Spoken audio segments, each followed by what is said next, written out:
ఏదైతే ఈ రోజున జర్నలిస్టుల మీద దాడి, రాత్రి 12 గంటలకెళ్ళి తలుపులు ఒలగొట్టి ఎన్టీవీకి సంబంధించినటువంటి గానీ, ఇతర ఛానల్స్‌ల మీద దాడి చేయడం అన్నది చాలా బాధాకర విషయం. ఇది మన భారతదేశంలో ఉన్నామా? ఇతర దేశాల్లో ఉన్నామా?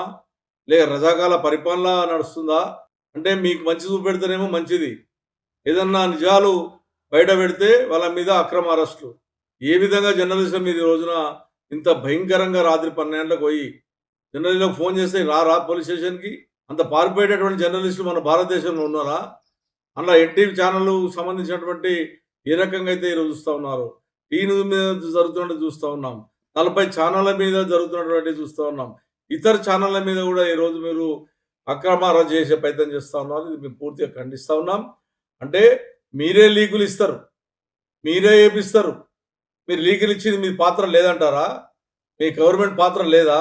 ప్రతిదీ లీకులు గూడా మంత్రుల మీద లీకులు గాని, ప్రతిపక్షాల మీద లీకులు గాని అన్ని లీకులు ఇచ్చేది మీరు. ఇవాళ వాళ్ళు చేసిన పాపానికి వాళ్ళ మీద ఈరోజు వాళ్ళని అరెస్ట్ చేసే ప్రయత్నం చేస్తా ఉన్నారు.